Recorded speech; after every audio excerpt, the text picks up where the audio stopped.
Good morning, everyone, and welcome to BPESA's Digital Insights webinar. I see the attendees are still filling in, so we'll just give it about another 30 seconds and then we'll get started.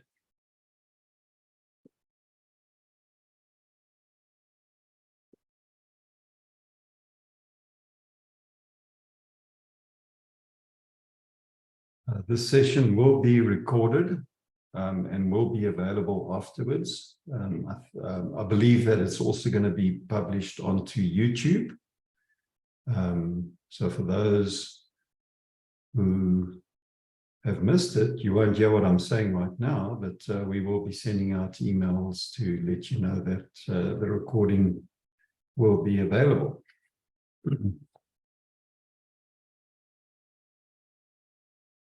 Okay, well, I'm going to get started. So welcome everybody. This is the second Digital Insights webinar that we are hosting this year. The intent was that we do these more regularly, and so that's exactly what we're going to be doing. We're going to be hosting these sessions on a much more frequent basis. And I'll be telling you at some stage about the one that we are planning for within the next 6 weeks. But for now, I just want to welcome my panel members, the panel members that are going to be participating with us today. For those of you that have been on these sessions before, we run a very informal, this is just a chat. We talk about issues and get into just bringing as many specialists as we can into this environment where we can discuss and come up with solutions and hopefully solve some problems. And if we're not solving them, at least to discuss some ideas as to how we need to be thinking about the problems that we as an industry, as a sector, and obviously as a country need to address. So with us this morning, we have Deirdre Sampson. I'm going to be doing handing over to each of the panelists in a minute and just get them to give us an introduction from themselves. We also have Leona Crawford, Andy Searle, Nyari Samashonga, Dr. Craig Nossel, and then Darren van der Berg.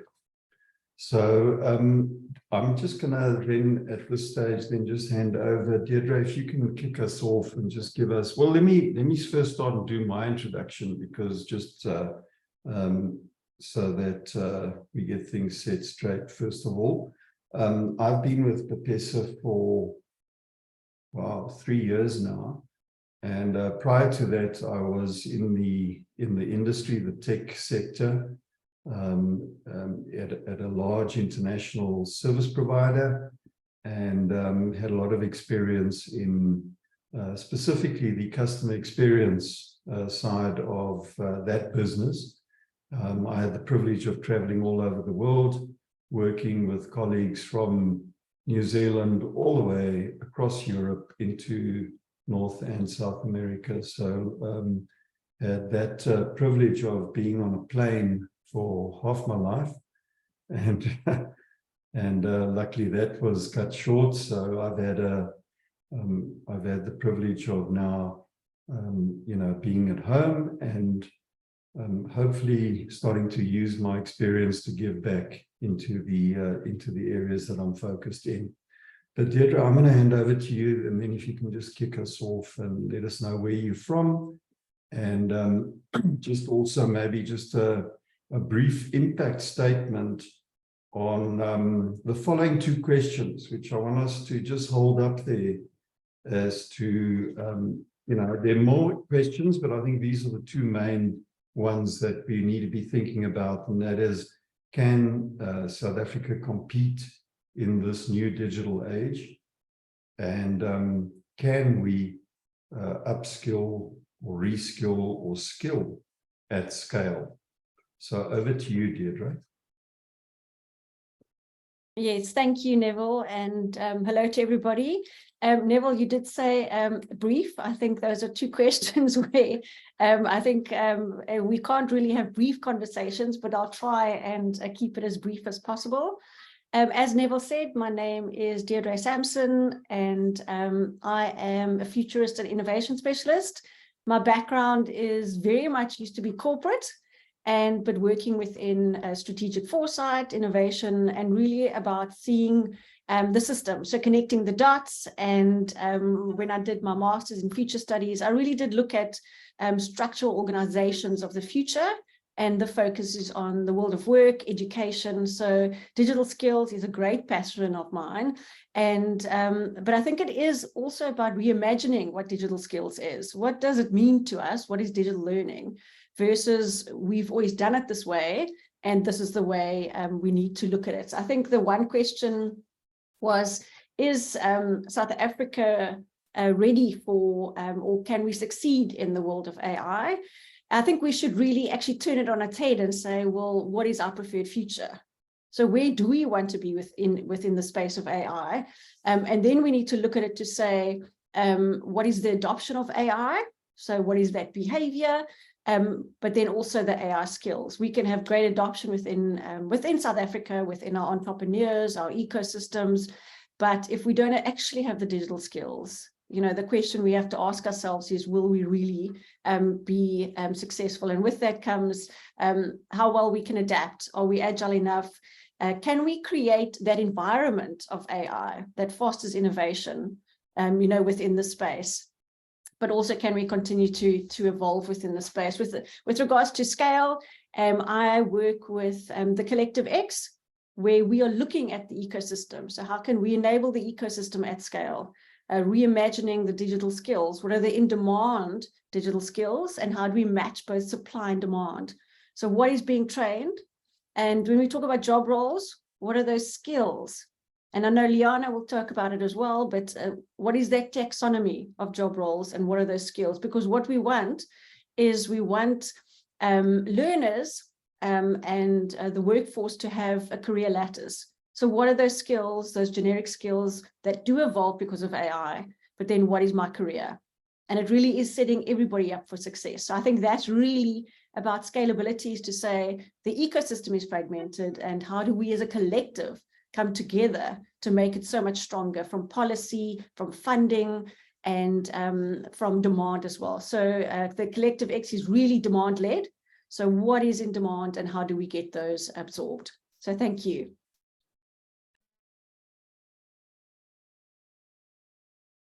Thanks, Deirdre. You added a few more questions there. All right. Well, so Liana, if you could then take us into the next area, which is, I believe it is like quantifying what these skills are and measuring them, and being able to identify them. But I think you'd know better. But just give us a brief introduction, and then maybe some thoughts on these questions. You're on mute, Liana. Yeah, thank you. There you If go. I had all the answers, I think I would have had a flourishing consultancy, absolutely finding not enough resources to address the problems. But let me add on to what Deirdre said, just two things about where I come from. I actually want to talk about the unit. I've been working on the people technology interface for most of my career. As a researcher, first in the Human Sciences Research Council, then in industry for 12 years, and now in the academic context, where our role, we're an applied research unit, and our role is to engage with all the across sectors, the typical quadri-helix model on the topic of digital inclusion and social innovation. So let me first, before I get to maybe putting a bit of structure around what we've been doing the past time, I think if we look now, you start off with AI. If we look now at it, I think it's as similar as when we thought about a few years ago the internet, so it's a given. One should actually think what will be the implications if we don't engage? So on the one hand is what is our preferred future, but if we don't engage, what will be the implications of that? So I really follow the work of, I don't know if people are familiar with him, but I like to follow the comments of Irving Vladovsky-Berger. He's regarded as one of the top kind of futurists and persons understanding technology and the impact of society. And there's a beautiful article he had the past 2 months about, how to think about AI and the fact, and I want to link up with that to say, I think the best we can do is to find out about it as much as possible and inform ourselves and then move towards the genie's out of the box. We can't put it back. And it's a matter of how do we acquaint ourselves with that? How do we integrate it in the work we do? How we have the ethical considerations. My second point here is, and that's where I'm coming from. I think we need to recognize the fact that South Africa we've got a dual economy. On the one hand, we are known for, we know our financial sector is well advanced, and we've got really wonderful niche companies and some of the best tech companies in South Africa that is really working on the, I would say, the global space. So we need to straddle this competitiveness on the one hand, because as an economy, we need, and as a country, we need to remain competitive. For me, there's not an alternative.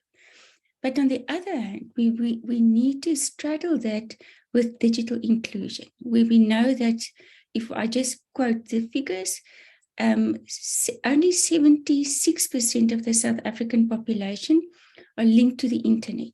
Most of them are linked with mobile technology and not computer. And we still know that the majority of South Africans access the internet via the workplace. And we know, if we look at internet connectivity, it's even a larger percentage of the population don't have the digital skills. So I think that's where these are the areas we need to straddle. And what we've seen, our unit have been involved in this digital inclusion conversation for 12 years. That's the university established this unit specifically to focus on the impact of technology on society and institutions. I think one of the things, and Deidre already mentioned to it, I think there's such a flurry now, people trying to, jump onto, it's not the bandwagon, but we have the deficit in terms of skills. So we're all trying to run in from behind. And what we see is a lot of overlap, duplication. People are uncoordinated. We're repeating and we're reinventing the wheel all over. And we find also that in business, we are competing, where if we could adopt the approach of co-opetition, I think there are various resources that we could share and then collaborate on certain areas, but compete, obviously, as we do have to. So just that's broadly a few pointers. I think later we will get to it. So what we've tried to do to help the conversation, or to help facilitate the conversation digital skills, is to develop the digital skills framework that is aligned with the international conversation, both what is happening in UK and the European Union.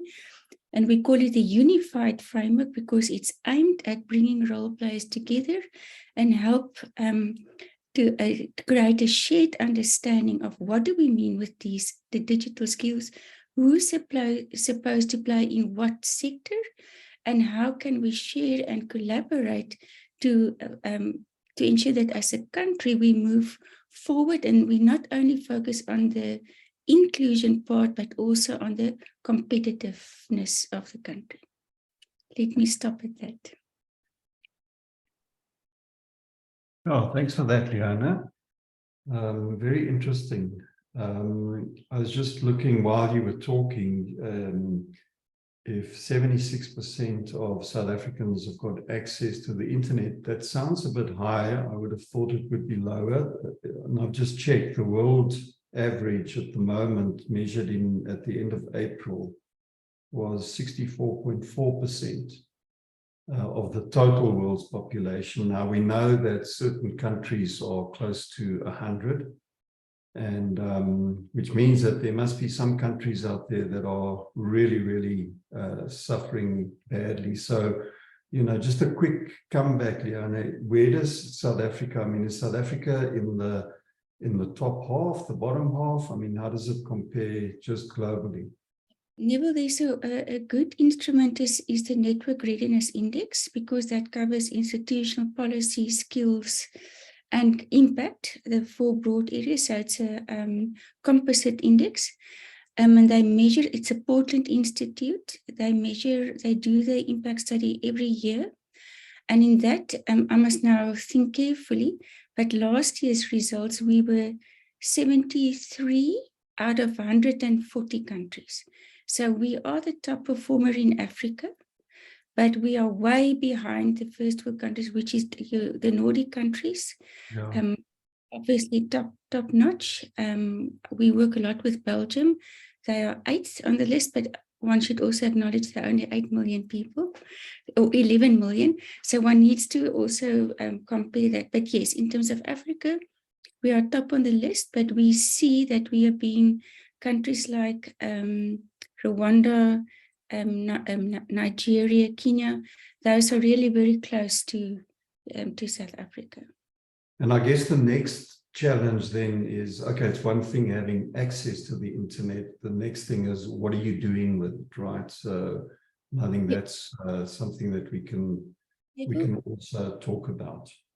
I just want to say last thing that what you now said is really important. Although we are in Africa the kind of performing the best, there's also the measurement of the impact. That's what you're asking, what people are doing with it. And in terms of impact, we measure 103 out of, so you can see access, and specifically our private sector, the financial sector, doing well.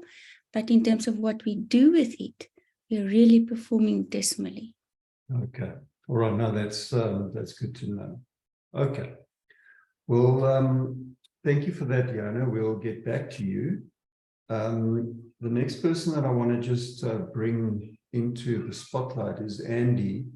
If you could just introduce yourself, and then let's just get the discussion going further. Thanks, Neville, and good morning to the panelists and all the guests. Such a great topic. It's also so great to be part of a panel with the role players on this call, who we interact with quite a lot on this subject and the ecosystem. So Neville, knowing that we're going to get into unpacking detail a little bit later in the conversation, I want to just move through the two questions you asked us to comment on. But before saying that, for those on the call participants who I don't know, I lead one of the BPESA projects, which is the Future Skills Platform project. And it's really relevant in this conversation because it's a platform play, to try and accelerate and scale the development of skills in the GBS sector. It's a key enabler to the Global Business Sector Master Plan, but it's much broader than that, in the sense that we've got, these big challenges to deal with, barriers to overcome that you've heard alluded to already by colleagues on the panel. So can South Africa succeed in the digital age? I think yes, but with our work cut out for us. It will depend. Success will depend on so many things, and it's never a given. So I think we have to take accountability as a country, and then the different stakeholders for how we contribute to achieving that success. And a number of points just to highlight. I think we've got to think carefully about how we accelerate the rollout of digital infrastructure and access. And you've talked about that, and not just access, but affordable access, particularly for marginalized communities. So no good having access to the internet, but using it is costly, and you can't afford to do it.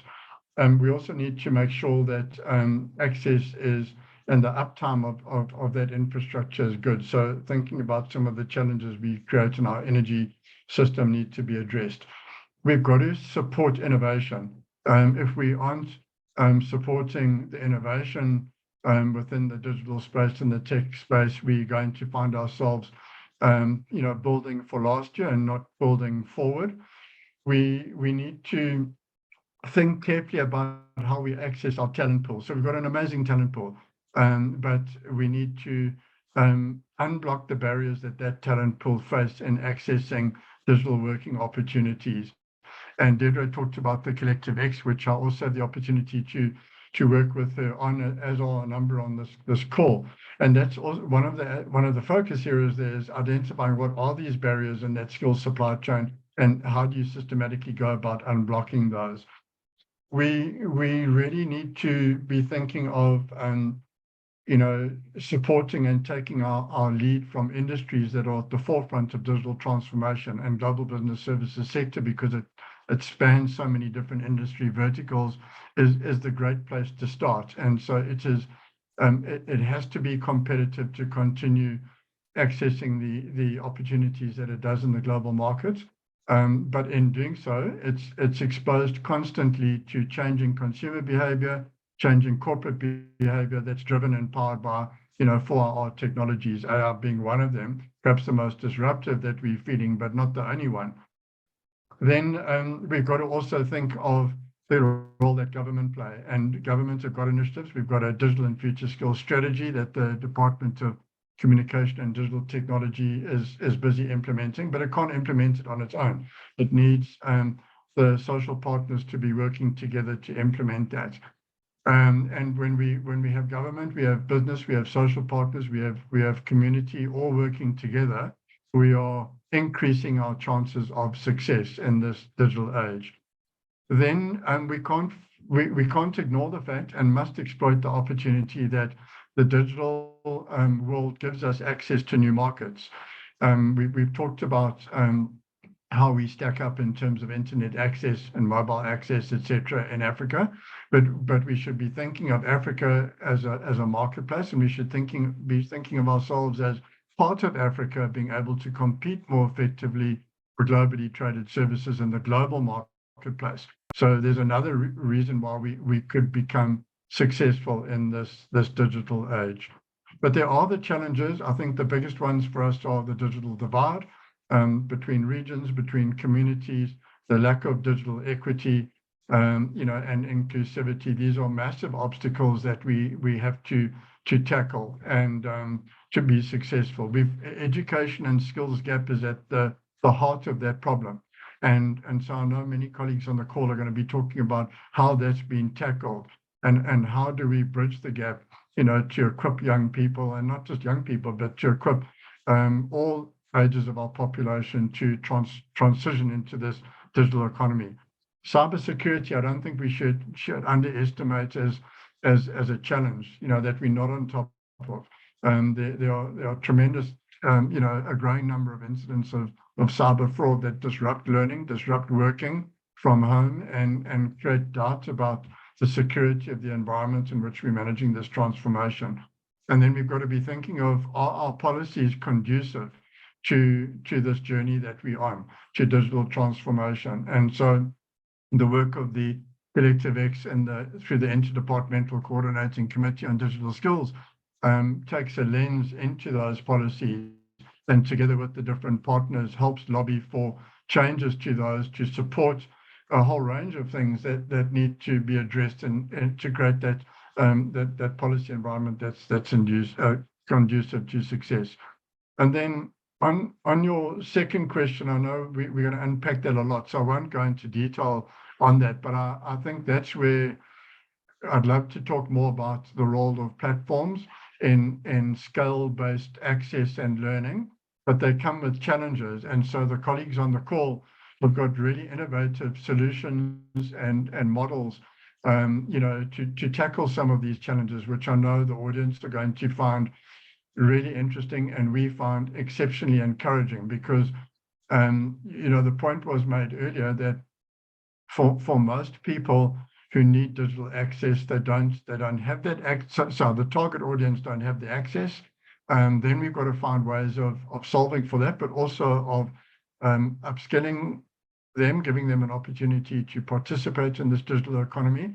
And how do we do that at scale and with extensive reach and still conform and fit into the PSET system that we've got and other systems within which we work. And I think we're going to hear from our colleagues how the frameworks of DSF1 and Sophia, how the tool sets that Darren and Craig will present supported what BPESA is doing with the Future Skills platform as a contributor to solving those problems, and what Nyari is doing at the coalface of tackling these challenges and pathwaying young people into the kind of work that the digital economy requires. So there is so much to discuss. Really looking forward to building off what our colleagues on the panel are going to say and whatever questions are triggered through the participants. But we could not, in our opinion, I think, be having a more timely conversation for our future than this one. Thanks, Neville. Thank you, Andrew, and I can't agree more. But so I want to move over to you, Nyari, and just get an introduction from yourself, and then just in the light of these two questions, just, you know, how are you and your organization addressing these problems?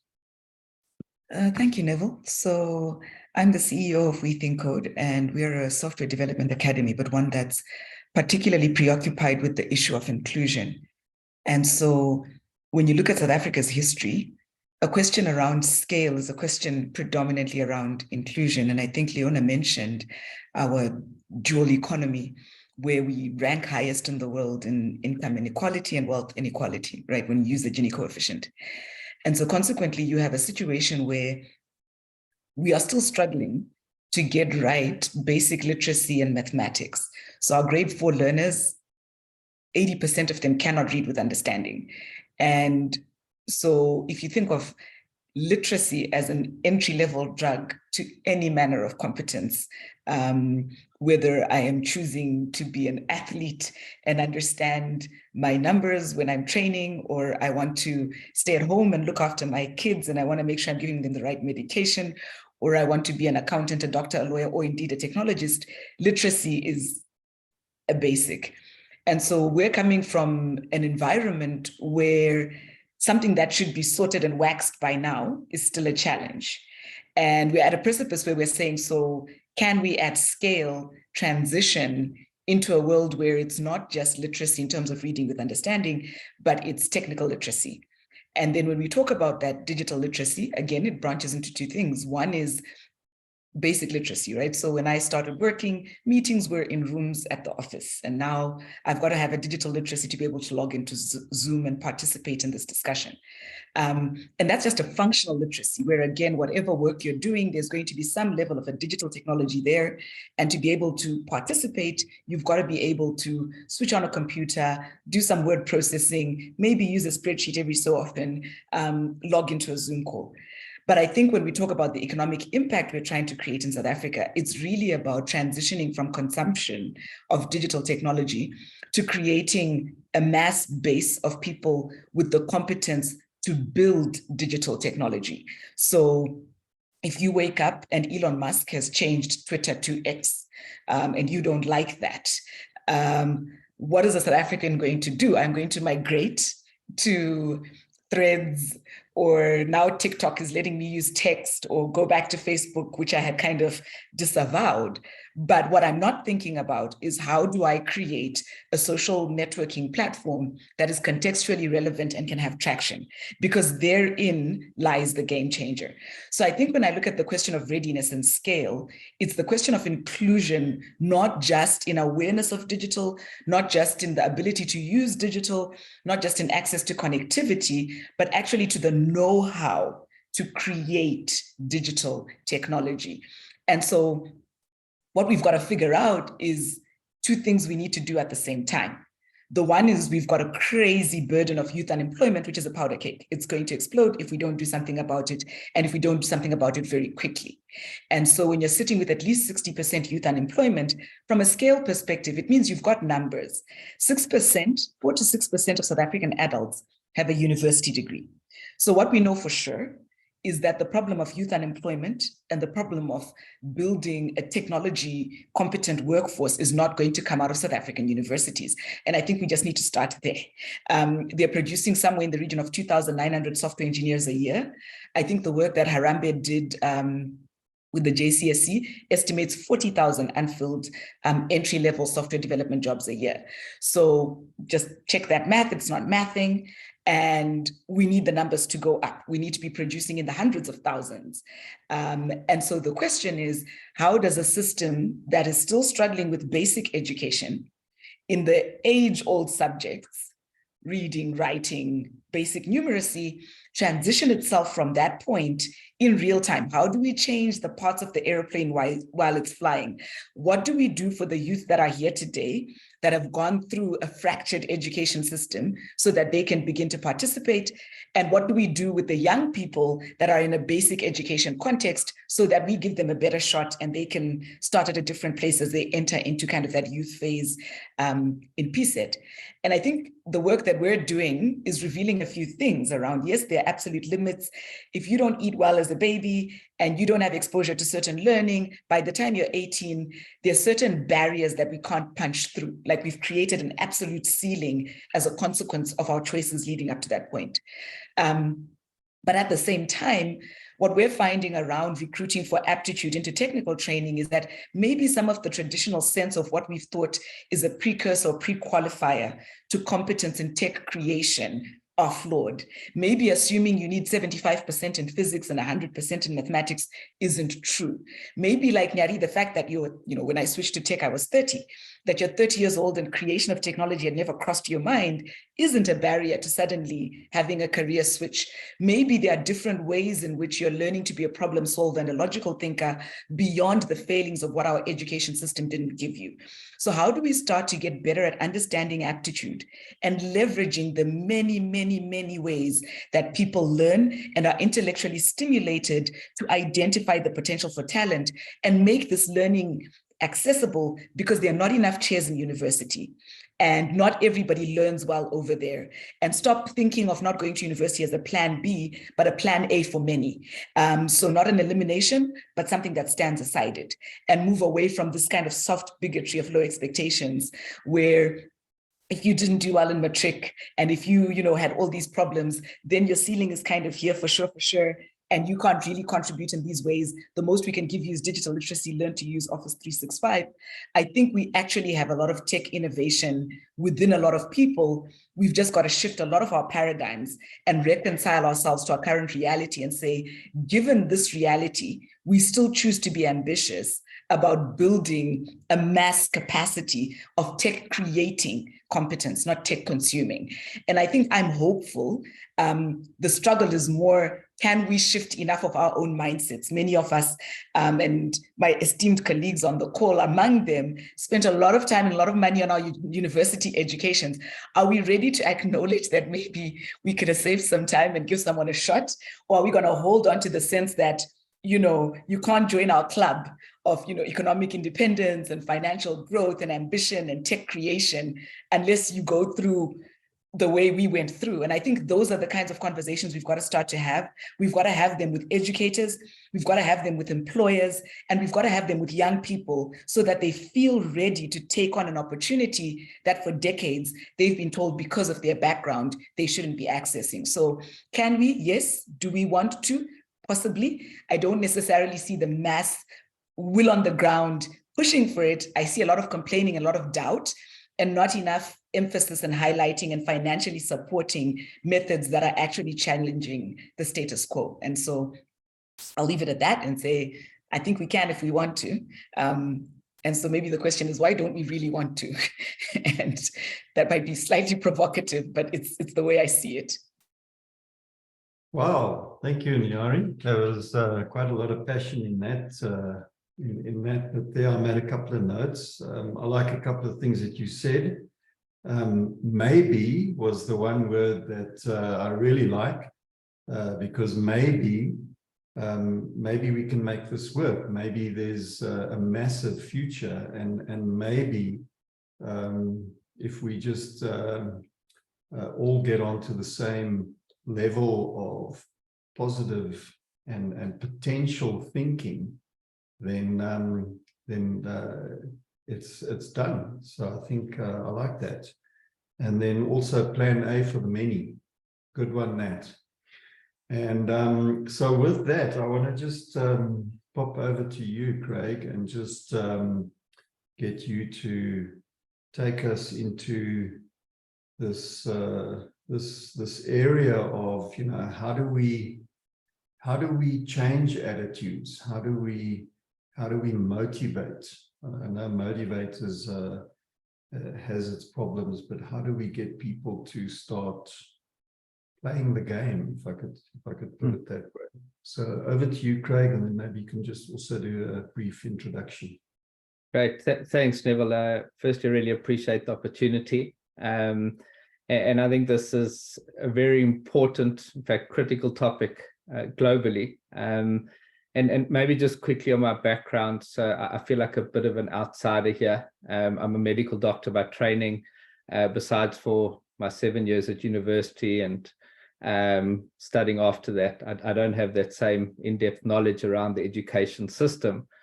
And I'm also kind of living a few thousand miles away at the moment in Australia. So having said that, I guess it's given me some slightly different perspectives, which hopefully, you know, I'll be able to share. So by way of background, as I said, I studied medicine at Wits, and then worked at Discovery for 21 years. I was head of Vitality Wellness for about 16 of those years before I moved across here for my sons actually to study at university, at Melbourne University. And during that time, I guess an understanding of or passion that I developed for behavioral economics, and those who have got some understanding or knowledge of the Vitality program, is how do we get people to change their behavior? And two areas that I have a real passion for is health, or our health and education. And I think the issue is that you know, we build things, we create access, we develop amazing programs, whether it's in education or whether it's in health. At the end of the day, there are humans on the other side of it that we need to help engage in these programs. And so, and when I look at education, so I was actually introduced to Andy BPESA about a year ago through a very good friend, Karen Cole, who connected us. And before that, I'd been linked with Richfield, and I do some lecturing at Gibbs on innovation. And I think it just struck me around this great content that people are providing. I guess COVID shifted the whole dynamic in that space. Yet when we look at the stats, and whether this is in South Africa or Australia or other parts of the world, you've got 40–50% failure rate or dropout rate of students that Nyari do get to university. I've got slightly different views on you, and hopefully they're healthy debates to have around the value of university. And I certainly don't believe that it's for everybody, but we do need to be cautious not to underplay the value of degrees. And there was a great article actually I read a few weeks ago, because you know, skills development is one area, but teaching people to think, and often that gets lost when people aren't going through a more rigorous, you know, sort of university degree. And I actually didn't appreciate this so much. You know, why are you learning all these things? And I've, you know, the business that I've co-founded with my sons exactly showed me that the ability to think and problem solve versus just having a skill is a critical one. And we just need to balance that. So really going back to the point of how do we apply behavioral economic thinking or understand human psychology when we're looking at education. And you look at, you know, most students, whether they're doing a short course, they're looking to get a degree, that long-term goal setting is very difficult for all of us. And quite frankly, no different to getting people to take their medication, to exercise, to try lose weight. So all these things that I'd spend many years, you know, looking at and trying to solve, I saw really similar issues that exist in the education space. So we want that degree or diploma or to finish that course. We all want to be smarter. We want more skills, and that opens up, I guess, you know, this economic freedom potentially. But when you're going through that process of how much time do I have, I'm balancing family commitments, I'm balancing social interactions, I'm balancing mental health issues and stresses that come with it, other health issues. we need to look at things differently. So with the best availability, access for me doesn't equal usage. And I think that's something that's been missing. So while it's certainly, I think the amazing courses and access to education that's there, we just, I think, need to take a step back and say, how do we layer an understanding of human behavior onto that? And we ran an amazing pilot with BPESA and with Andy and his team in the Eastern Cape with community health workers, and just saw the ability to nudge people, some level of incentivization, the impact that it had on attendance, on completion, on energy rates. And we've run several other pilots with this program that we developed. And I'm certainly not here pushing the program, but I'm saying we need to we need to take an innovative approach, and sometimes having skills and people that come from different industries is really quite helpful, and to be able to embrace that. Then just one other quick point I think to make is, should we be doing this? How do we do this? The one thing that's very clear to me, being in Australia the last 3.5 years, the quality of digital skills and skills generally that exists in South Africa is incredible. The need for those skills in a country like Australia, and I'm sure no different to other parts of the world, is absolutely there. How do we create those linkages for companies here that are spending often 3, 4, 5 times the amount on people that aren't necessarily better? Maybe there's sort of some cultural issues that exist, but I'm seeing companies that I'm consulting to, and the work going to the Philippines, to Vietnam, to India, and I see no reason why that couldn't be coming to South Africa. And that, I think, is a critical point of not just getting that upskilling, because it's going to be very difficult to impact youth unemployment just within South Africa, and I guess that's the work that's being done here. But how do we promote the skills? How do we show the great case studies of what's happening, and tap into people that we've got these networks with? So I think there's great opportunity. I certainly don't have many of the answers, and fairly new into the space, but I think it's a very exciting time because of the challenges that we face. And no doubt, seeing the other panelists here and many others that are doing amazing work, I think we could have a real impact. It does require, I think, a bit of innovation and a slightly different approach to what has been done previously. Oh, thank you, Dr. Craig. Those are some interesting observations, points that you've made. Certainly around the economics of behavior. I think that's something that has two sides to it. How do you economize behavior, but at the same time, how do you benefit from it as an individual, and what is that motivation that will get that done?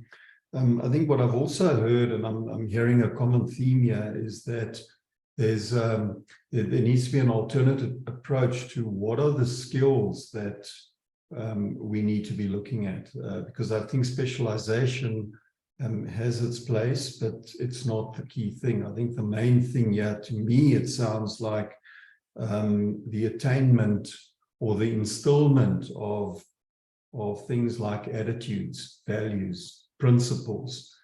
So understanding broad-based principles that can then be supplemented by technologies providing the in-depth knowledge around it. And then overall, just, the thinking, because, all of us operate at different levels of thinking. How do we elevate thinking so that it has the desired outcomes? But, both yourself and Nyari mentioned, specifically Nyari mentioned moving from a consumption-based mindset to a creative mindset. And I think that is critical, that the act or the element of creation is going to be a lot more And based on the platforms that Andy is talking about, and the platforms that are now freely available, either in open source or in some subscription model, those platforms are going to enable different ways for us to create and to bring about solutions. But then finally, but certainly not least, I'd like to move over to you, Darren, and just for you to wrap it up in this first half of the webinar. I can't believe that we've been going for 45 minutes already. Feels like 10 minutes. I've also just realized that this 90 minutes is definitely not going to cut it. We need more time, but we can't just belabor questions. We have to move on into action. So hopefully we can get to some points of action later on. But Darren, over to you. Thanks, Neville. So I'm Darren. I'm co-founder of Passion for Performance, and we are an e-assessment, e-portfolio platform. So sure, it comes from the background is that education is not learning and learning is not education. So I've come to explore through different kind of experiences that education has a client, which is the student. So the educational institution's focus is to serve their client, who is the student, and to serve the client, the student must get the degree or the certificate, because that's what the client wants. Whereas businesses who are doing the recruiting of the person requires someone who can think and apply their skill. So they're looking for someone who's been able to learn. And so what you find in the schooling space is the day your child starts school, learning is driven through curiosity. The curiosity gets kind of tapered off because teachers are measured on how well the child passes, not on how well the child disrupts the classroom. And that comes all the way through to the end of university. So when we are being taught to think in school, you're being taught to think to pass, not being taught to think to disrupt or to create. Then because we deal with the electronic portfolio only and the assessment, it's very intriguing to watch people as they build their portfolios, because the question always comes up, what does my assessor want to see? What is the correct answer that I must put in place? And so the measurement of the training provider, the skills development offering, the university, the whole system is based on how well can you cram your prefrontal cortex for a 3-hour exam tomorrow so that you are found competent without demonstrating the skill, but by passing a 3-hour exam. Well done. And so this is kind of the journey I've been on. And so when the question is, can South Africa compete in the new digital age? My question is, can America compete in the new digital age, or can Europe? Because according to Moore's law, every 18 months, the current digital technology halves in price and doubles in its scenario. And how do you cram a 5-year PhD into 18 months to keep up with that scenario? And I don't even know if that's still accurate. There it is. And then on the other side, you've got guys like Sugata Mitra, who did a computer in the wall experiment in India, where he put a computer in the wall, put a whole bunch of medical information on the computer, dropped it in English, dropped it into a small town in India where they can't speak English, left with a bunch of 8-year-old kids, came back 2 months later and they started teaching themselves English and some pretty interesting stuff. No teachers, no guidance, no curriculum, no, this is the right way, etc., etc. And then as I sit on a community of practice on a European exploration around what's called Digicom, they're looking at how do we digitize the assessment of competence. And of course, the question comes down, are you building skill or competence for vocational reasons to apply in the workplace, or are you building it for academic reasons to apply it at universities? Because if you're building for academic reasons, again, the student is the client and we serve our clients. Whereas if you're doing it in the vocational space and business becomes the client, all of a sudden You know, so if I believe if schools were measured on how many of your students get placed immediately after school in a job or get placed after university, I think you'd see a very different shift if the measure changes. But until the measure changes, you know, what interests my boss fascinates the hell out of me. So according to kind of the NOLA MoMA source, last year in 2022, there were about 4 million applications to university. There was only about 162,000 placements. And that then, and I love what Craig was saying, that then goes to the 4 million odd people who didn't get placed. You're a failure. You couldn't pass school and you couldn't get placed in university. So you're a failure. So why don't you go and think on that for a while? Because no one's ever going to hire you because you're a failure. And that comes down all the way down the food chain to, you know, your standard sevens who drop out because, like that little meme goes, if you measure a fish by how well it climbs a tree, it's never going to pass. So this is the emerging experience that we are seeing, and what's coming out for us is this concept of gig economy. So can South Africa compete in the new digital age? I believe the answer is absolutely yes, if you measure the occupation, not the qualification. So every business has its own occupational framework. They all have their own competency framework. They all have their own talent mapping.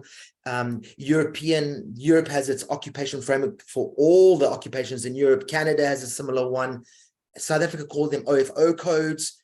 I find in Europe they're better defined. And you've got these things called micro-credentials and this whole new thing emerging. But at the end of the day, I live in a little village. It's not even a town, it's a village in South Africa, just outside Swellendam, maybe 1,000 houses. We have a whole bunch of people who are failures because they didn't pass standard 8. So in talking to them and exploring what's going on in their world, you know, these guys are fixing their windows because it's damn cold here. So they're cutting down trees, making window frames, fixing windows, putting shutters on, warming their houses. Now, that's pretty easy to RPL that against a qualification in joinery and carpentry. It's pretty easy to pin that against an occupation around carpentry. It's quite simple, but they're not even looking for jobs because I failed and I don't think I can even get into the recruitment space. Whereas I know of companies that fit windows and fix stuff, desperately looking for skill, and they're so disillusioned by the skill that comes out of universities, or qualified skill, because in South Africa, I've come to learn that it takes 3 to 5 years to get your new qualification live in the education space. So you create an AI program right now and you submit it to the DHEC to go live, it'll be 3 years before university's training that. Whereas, you know, these guys who do get online in taxis or McDonald's or wherever they can, they're starting to tap into some really cool stuff and starting to do some really awesome stuff. So yes, South Africa definitely can compete in the digital age if you change the measurement. If you can continue to measure us against the first world, we've got no chance, none whatsoever. If you can start to measure us by how well we're solving our problems in South Africa, using the technology that we need in South Africa, and then you benchmark that against an occupation in Europe, I think, you know, some of the other kind of panelists have told us already, we compete quite nicely in the first world. Depends how you measure us. In terms of reskilling and upskilling at scale, I mean, I don't think it's as difficult as we make it, unless you want to put it into a box of a structure of this is what upskilling must look like. This is what pass marks looks like. You have to come and write a 3-hour exam to tell us that you can lay bricks. You know, you have to, you know, I'm laying bricks every day for my job. Can't I just get a friend to take a photograph or a video of me doing that to prove my competence? I'm there, I'm at the workplace. Businesses don't have the time or the appetite to send people out for more work. Yes, maybe at the upper levels where you are an executive manager or a manager and we spend millions of rands recruiting you. But at the lower levels where the guys actually make the money, nah, and I don't mean that in terms of, I'm not degrading the person saying a lower level. It's your entry levels, the guys that are actually doing the work, you know, they don't have the time. And it's also quite interesting because I do a lot of work, you know, a lot of reading, not so much work, reading the policies of SACO and the QCTO and the DHET, and the whole drivers that a bricklayer or a roof maker or somebody, when they learn, they must be able to be on a trajectory so they can do their PhD.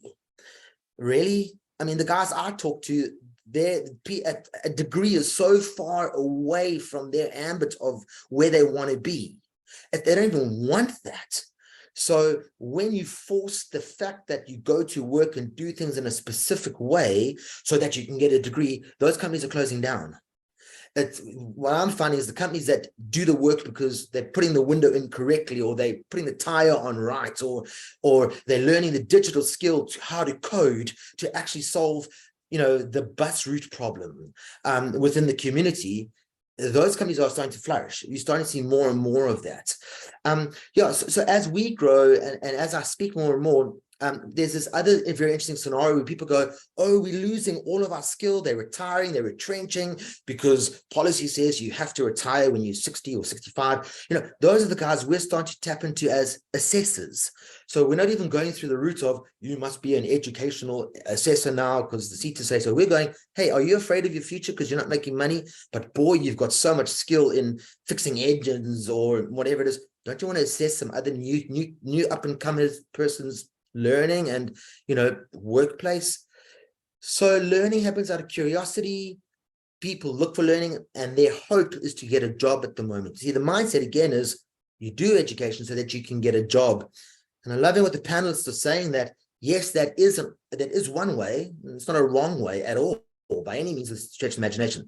But what if your learning then became, well, you don't have to be educated to get a job. You have to be able to demonstrate what you've learned, which pushes people into very phenomenal ways of exploring different rabbit holes as they learn more, because they're not structured into a specific outcome. And then let the business decide if the person can do the job or not a lecturer or somebody who's in the academic space, but let the guy who works for Tesla or the lady who actually works on the contact center make the decision as to whether the person can apply the skill or not, moving not away from relying just on a psychometric and a written exam into, don't tell me, show me. So then the whole perspective of upskilling and reskilling at scale. Now, I'm not saying first time skill. I'm not talking about when you learn for the first time. I'm talking about the current people who, with this whole fear rhetoric that keeps going out, are you ready for the future? All these new skills coming, digital skills. It's quite a fear-based rhetoric about, putting the fear of God into companies and peoples. And then the person goes back to work next day and they go, oh, my company's not digital enough. Oh my God, oh my God, oh my God. And I don't have the time and I can't get online. And I think there's other ways to do it where the behavior side is, oh, I'm very curious about this. Let me dive in more and kind of build some skill and get somebody who knows what they're doing to look at what I'm doing, rather than if you don't do it, you're going to close down in 5 years. Bah. So that's the kind of the place in which I'm playing and learning a lot. And, every day I learn something more, which means that I realize that there's 10 more things that I didn't know before, and I've got to go learn, and, and life carries on. So that's the space in which I play. You're obviously having a lot of fun, Darren. Yeah, you think.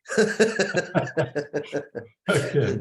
Well, no, that's great. It just reminded me of something. I didn't have the privilege of knowing the late Professor Barry Dwalatsky that well, but I did have some very meaningful interactions with him, and he outlined his view on, on skills in the form of a pyramid, and basically suggesting that university is not for everybody. And if you look at a pyramid, then university is for those people at the top of the pyramid where, and success is not at the top of the pile. Success runs throughout the pyramid. It's distributed across all levels within that pyramid. And so I think this notion that you have to get to the top of the pile in order to be success is flawed, and that you don't have to be working at a 10,000-man enterprise company in order to be successful. You could be a solopreneur running your own thing and still be highly, highly successful based on you doing what you love and you doing what your passion is. So I think the you know, the idea that that everybody needs to go to university, I think is one of the big problems. It has taken the spotlight off very, very important skills like electricians, plumbers, and things like that are basically things that we, as all of us on this call, appreciate good plumbing, I guess.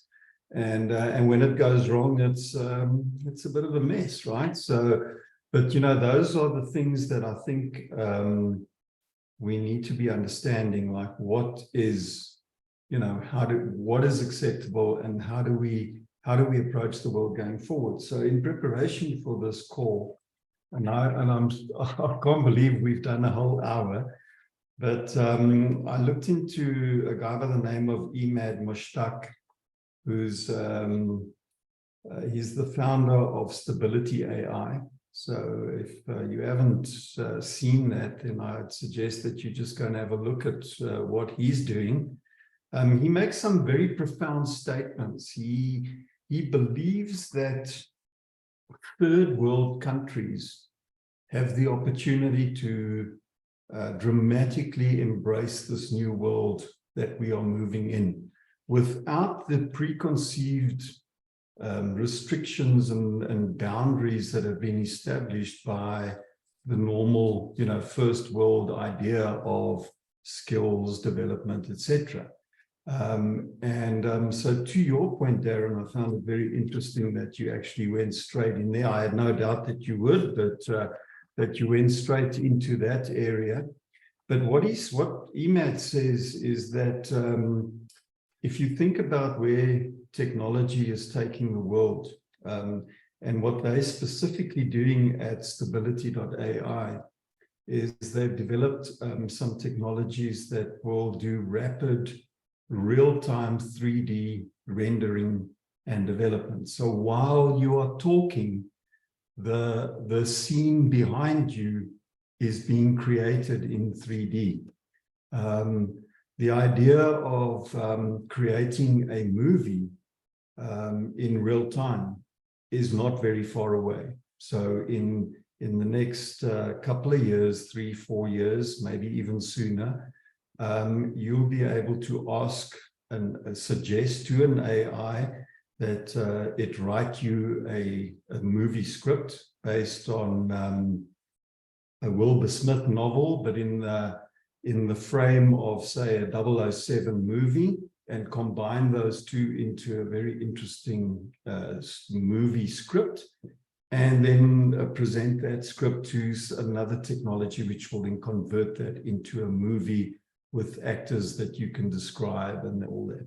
So I can understand that the world is going to go through a lot of disruption. The period that we are looking going forward is massive disruption.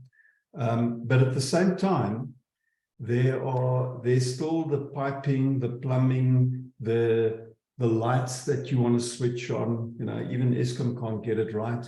But just to make sure that those basic things are working is going to be critical, the infrastructure, but at the same time, understanding that we are moving into this new brave world of creativity, where everybody can play a part at whatever level, and start participating. So I think that's extremely encouraging, very interesting. But I think the question now is, you know, what are the skills that we need to be focusing on? I can just imagine, you know, Dr. Craig, a young person looking at a medical career right now, going into university.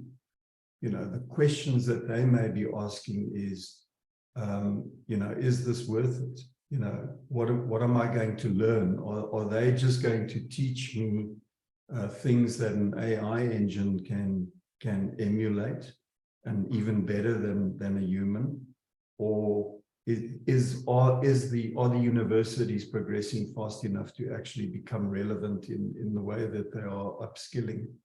So if I can maybe sorry, yes. if I can maybe just comment, because I've been working on this quite a bit, and one of my startups is actually, well, I've got 2 in the health space, and driving medication adherence and looking at technology and applying AI tools.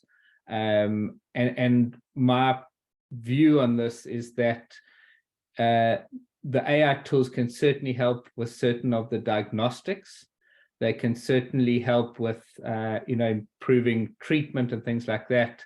And going back to my strong bias around human psychology and human behavior is if we're teaching doctors around compassion, and there's actually a fantastic book called Compassionomics, and showing the impact that has on patient outcomes. So the thing for me is how we marry technology with human behavior as opposed to technology taking over from human behavior. Yeah. And I'm hoping that all these tools, and you mentioned particularly in countries like South Africa or developing countries, these tools are that much more critical because we don't have access to healthcare. So how do you sort of get that provides better access, but it doesn't take away from the role of healthcare professionals. It doesn't take away from the role of educators, teachers, whatever the right term is. It actually sort of supports them if we get this marriage right. Yeah, no, that's true. And Deirdre, I want to come back to you incidentally, because I do think that one of the key things that we have to become better at, and we actually have to acknowledge, is this idea around the strategic foresight, understanding as organizations, what do they need to be doing today in order to prepare themselves for what the world is going to look like in 3 years' time. It's not just about skills, it's about direction. It's about strategic decisions that organizations are doing. And I know that future studies looks at it from a theoretical perspective, and that's great, and we can come up with all these ideas. But I think that right now, organizations are needing to make decisions that are going to impact them in a big way in the next couple of years. So just some thoughts on that based on what's been said up to now. Yes, thank you, Neville. I think that's the great thing. The organizations have to decide what is their preferred future based on the scenario of where the industry is going. But then you look back and you say, well, how am I going to get there? So what capabilities do I need? And that goes down to not just the competencies, the skills. So it's almost like if I am sitting at A, how do I get to B? It's the capabilities in the middle. And then how do I transform? But if you look at it, I mean, we've been battling with, social technology, economic forces, and now we have AI, now we have technology. Technology is just an enabler. You first got to decide, well, how am I going to get there? So that you've got to have foresight, acuity, so informed decision. So if I look at data, what does it tell me? And that's when the human side comes in, because data is data, but the human is going to have to make judgment calls, analytical calls. And it's all about saying, well, what are those human behaviors that are going to work alongside? So when we develop skills within organizations, it's about emotional intelligence as well, understanding the person, understanding people. And that's what even when we look at digital skills, so ITC skills, computational thinking, specialization, but can that person work in the workplace? And that's where work integrated learning comes in. Do I understand creativity? Do I have the grit to go? So it is about saying foresight, acuity, agility, make decisions quickly, and then be able to respond. So how do we respond to it? Because otherwise it's all worthless. So I think organizations of the future have to make decisions now, because every decision we make will have an impact going forward. So I think we're all in a very exciting place. We do not know what's going to happen, but we can anticipate. We can see what's coming. We can understand what's coming. And then how do we move forward from that? And I think especially in the conversations we're having now about work integrated learning, universities, what we're finding within the collective X is that corporates are saying, I get the graduates, they cannot necessarily do the job. got incredible skills. And that's where graduates now are going through work integrated learning, because it is about, can I do it? Can I demonstrate it? And that's where we've also got to change the way selection criteria happens from the, is it my aptitude that will allow me to be able to become successful? And then what does good look like? But that goes in demonstrating. And what do we teach people at school? Here's the theory, give it back to me. So we do not teach people to think. We stop thinking, we stop being creative. And the world is creative because data or technology can give us the data now incredibly fast, but we need to interpret it. So that's where we're becoming a knowledge economy where it's intelligence. So corporates need to decide, how do I become an intelligent organization versus just, I do what I've always done. Okay, Nyari, before I hand over to you, it looks like we're going into, so if anyone has some ideas, I think I don't want to just be the person directing where this goes to. I think it's much important that, you know, that if you have an idea or you want to talk about something, please just raise your hand and then we'll go in that direction. But over to you, Nyari. I think I really want to piggyback off of Darren and Deirdre's contribution.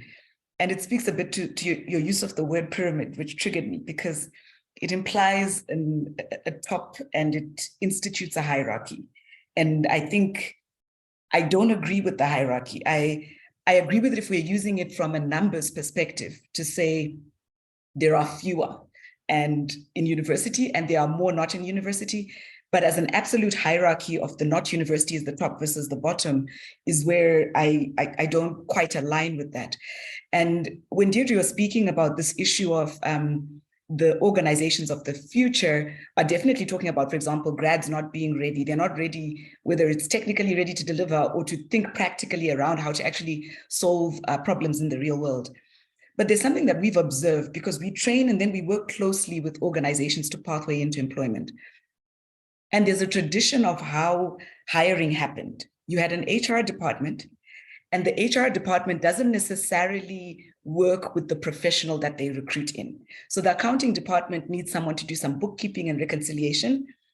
A hiring manager from accounting lets HR know that we need an accountant, and HR goes and hires the accountant. And what HR needed was a proxy.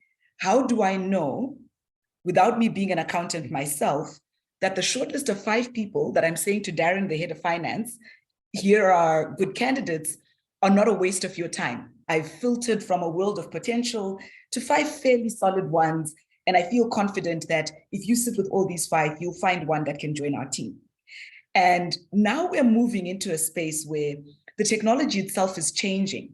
You're the CEO of a bank, you were trained as a banker, maybe a bit of an economist, and suddenly a key part of your organization's success is the ability to deploy these interesting technologies to be competitive in the market. So you're grappling with what is this technological shift. You've got a CTO who you hired when you had COBOL in your mainframe and whatever, and that's shifted. And your CTO is trying to grapple with what is technology today. And then you've got a tech team on the ground that has a tech lead, and you've told them build these 10 features within the next 6 months. And the tech lead is trying to grapple with what should I be using? Should I be using Amazon or should I be using Azure? Should I be using Kubernetes? The tech lead doesn't quite know. And then somehow a message gets sent to HR, get me 3 developers. What is the proxy that the HR person uses to say, of the 200 applicants we got on LinkedIn, these 5 seem to align with what this organization needs to be successful? So the crisis of understanding skill set and assessing competence is actually right through the chain. But the person with the least agency in this engagement is the 22-year-old who just came out of a university or an academy or is self-taught or whatever, to say, how do I convince an HR person who doesn't know Java from Python that I'm the right developer to join this team where the tech lead doesn't even really know what the tech strategy is going to be, that's going to solve the problems for the CEO who's trying to figure out where's my organization going technologically. So I think there's through the value chain crisis around understanding competence and then defining new proxies that say, if I see this, it's quacking like a duck, that duck should be my developer. And that's in a world where the humility we all need to have to acknowledge that we all don't have a cooking clue what we're doing, but we're here trying our very best, is not something that's maybe inherent to how corporations run, is not inherent to how people climb professional ladders and become the CEO. And it's quite fractured in that way. And so I think there's a little bit of that. We've had instances where we placed grads with teams. The technical lead is excited. I love this person. I want to hire them properly. HR says, no, we don't hire people into grade D4 software developer if they don't have a university degree. Tech lead says, but I worked with them for 4 months as an intern, absolutely loved them. HR has no cooking clue what they're doing on the ground, but knows that the system won't accept them without an NQF level 7. Which someone at QCTO who doesn't know much about tech either was involved in sticking together. And that's, I think, really the crisis we're seeing with skills within the digital space. It's changing for everyone all at the same time. And all of us are grappling with levels of uncertainty we hadn't anticipated. And our egos also are in that game a little bit because we're freaking out. We're scared, scary. I don't know what tech to buy for We Think Code, and I'm supposed to be the CEO of a tech academy. And so it's a lot going on at the same time. And I think maybe that's a little bit of why it's so hard to pin down what the answers should be and the pathways should be. Yeah, well, thanks for that, Nyari. It reminds me of the company. I think, Andy, you and I both worked for this company that got to about 10,000 people in South Africa without an HR department. It grew quite successfully, and I think things went pretty downhill after they looked at introducing HR into the equation. But anyway, over to you, Andy. Thanks, Neville. I'm conscious that colleagues want to comment as well, and you're steering us towards next steps. So I just want to share with the audience a little bit about what the work of the Collective X is, of which BPESA is a part of it, because I think it talks to trying to contribute to tackling some of these challenges. So first of all, what's important in the world of the Collective X, which is a business-led collaboration with government and social partners to really 10x the skills supply chain for digital skills in the economy. It begins with the research of understanding, well, what are these skills requirements? So what do we need, to address? What does that duck look like, as was described earlier?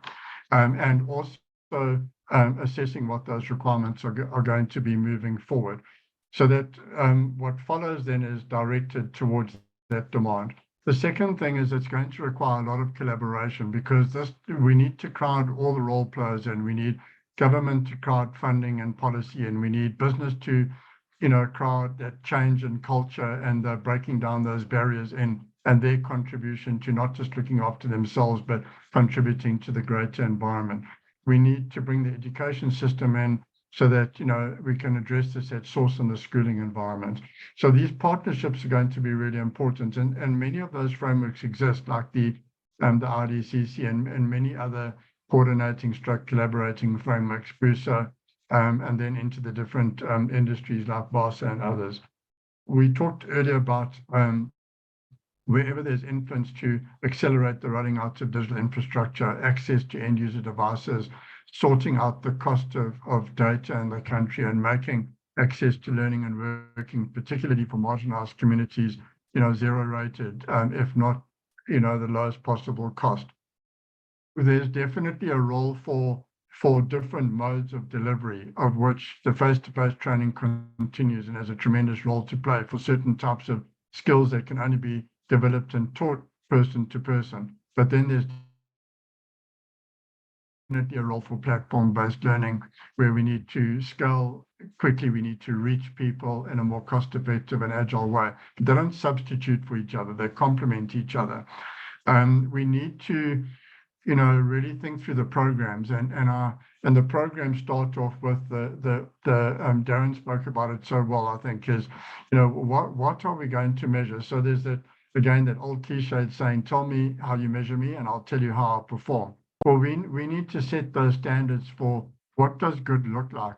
We had a very interesting conversation with one of our colleagues and a board member, Peter de Villiers, talking about why are you confident to outsource certain development work to, say, India or the East European countries, and not to do that in South Africa? Is it because they've got a better certificate competence than we have, or is it because you've got trust over a period of time and the quality of their output and the effectiveness of their work? And it was the latter. So we both have a certificate that says I've got a BSc in computer engineering, or I've got this, coding qualification. But we've got to build trust in the quality of the output of our system, so that business know that when they are acquiring somebody who's a C# developer, they can do the job in that role competently and at the right quality. So there's a lot to be said about how we take those frameworks that Dr. Crawford and Deirdre have talked about, and how we understand, how we assess competency and that it's relevant, and tailor programs that build the right skills to deliver on those outcomes for that job. We have to support the educators change the way they educate. We're still stuck in the old delivery model, and I think Yari's spoken about it so well. We're all engaging in learning and delivering learning in a very, very different way, and that the educators can't be the ones left behind. They've got to be the ones supported and enabled to make these big shifts. Mobile learning is a reality for us. We have to, it is our one way to reach the millions of young people and others who need access to learn and work. And we've got to use that technology, develop in that technology, use our own skills, but learn how to use it more effective. We've got to get some matching sorted out. So what a lot of the conversation I heard was the fact that, we mismatched the way HR policies fit the actual requirements of business and the skills. So if we get that alignment right, that matching right, it will help. We've got to align policy to what we're trying to achieve. So if we get that alignment right, it will help. So where we've got these institutional blockages and disconnects, we should align them. They're still there. We just need to align them and make sure that they're working for us. I really think that there's a lot to be thought about and to be solved for, and you've got experts on this call and thinking around, certifications, micro learning, badging, the credentialing, etc.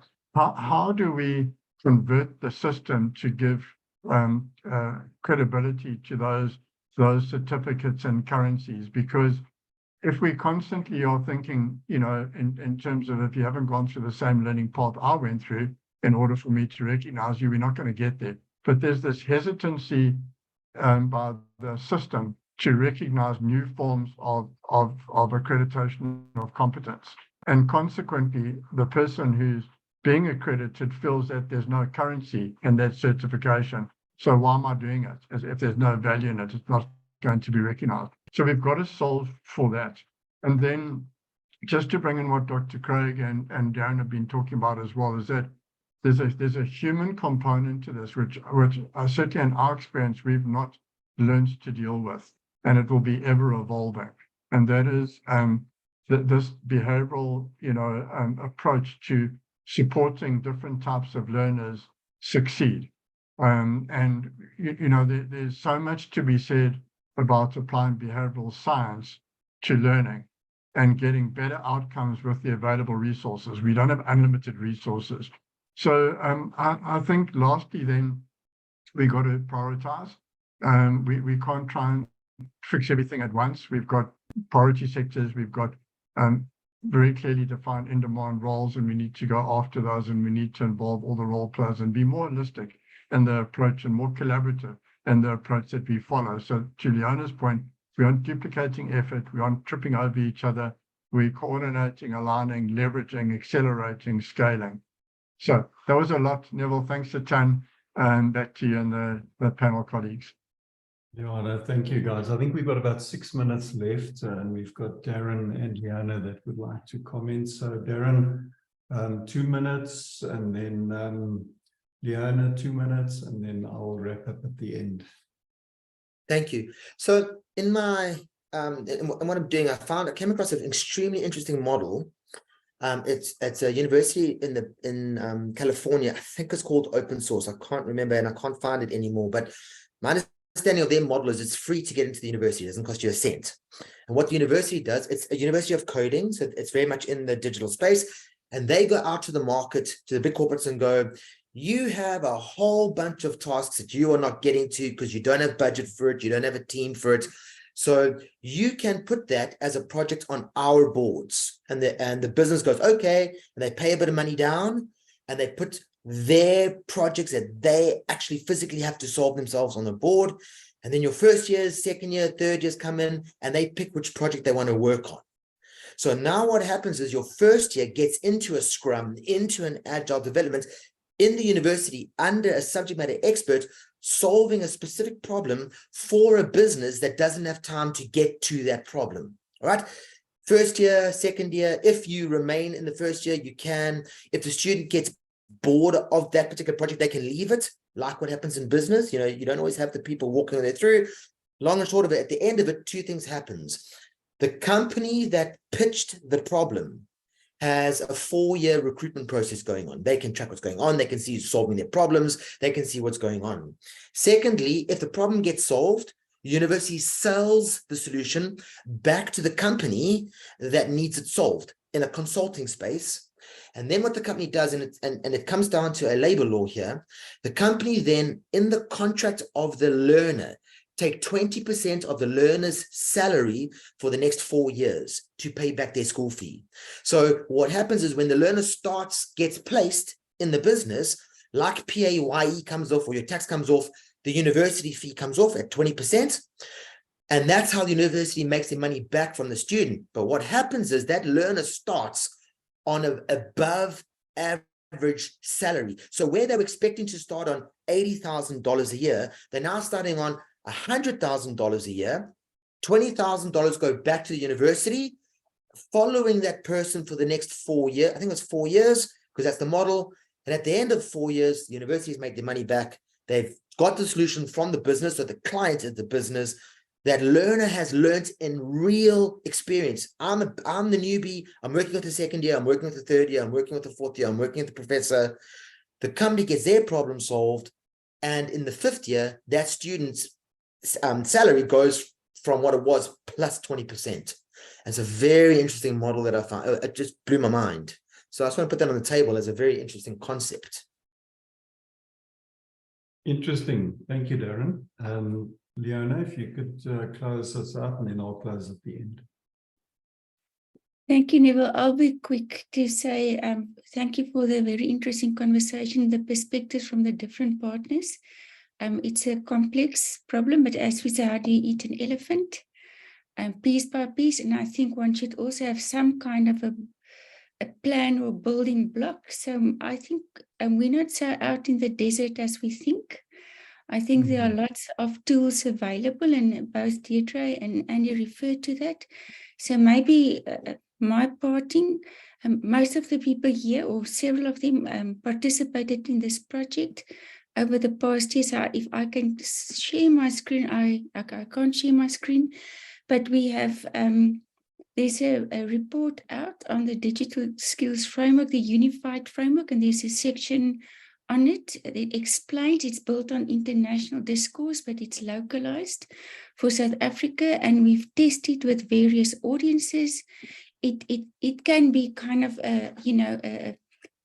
we can use this as building blocks to start scaffolding around digital skills, how to think about it, how to integrate it, because digital skills, it's not a separate entity. If you look at the skills for lifelong learning, it's one of 8. And so there's a section of Collective X that explains how they work on that in terms of the sphere and the IT space. Nyari, more into what you've been talking, how to think about that. And Andy, there's also, you participated, there's a section on how the BPO sector is actually starting to integrate digital skills. So I think the point is, if we start really listening to one another and collaborating and trying to integrate what we're doing, instead of each one of us run off and do our own thing, there's a lot that we can learn from one another and collaborate to take the discourse and the practice forward. That's what I wanted to say. Thank you. And the report is really available, and comment, feedback would be, did you see that? Did I share my screen or not? I don't know. Yes, you did. Thank you, Leona. Okay, so let me stop. We can see the screen, and yes, I don't know how to stop sharing. Yeah, perfect. All right. No, thank you for that, Liana, and thank you to all the panel members. I think this is a very interesting and a very topical discussion.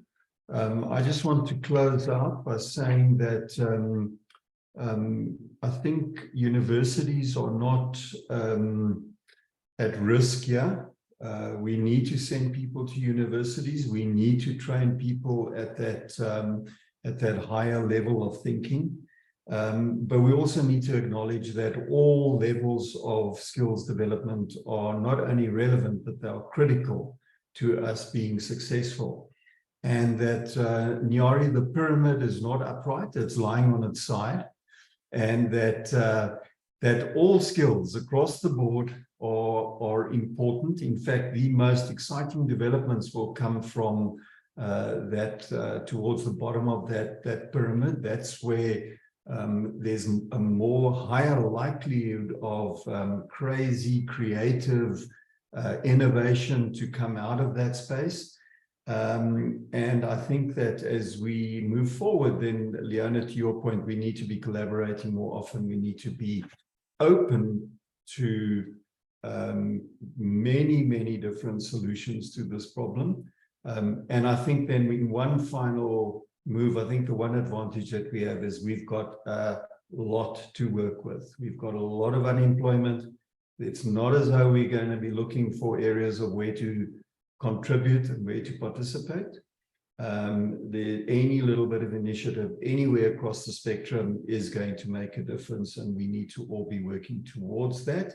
And then for the enterprises and the companies that are on the call or that are listening to this, my suggestion is that you take disruption seriously, that you understand that whatever industry you're in, whatever business you're in, it is being disrupted and it's going to be disrupted, and that you need to be thinking about things in the new light. AI is here to stay. And in a parting comment, as Imad Mushtaq said recently, AI will not replace humans. Humans that use AI will replace humans that don't. So with that, I want to just call this to a close and then just thank everyone and have a good day. And hopefully we'll chat soon. I'm sure we'll chat soon. Thank you, everyone.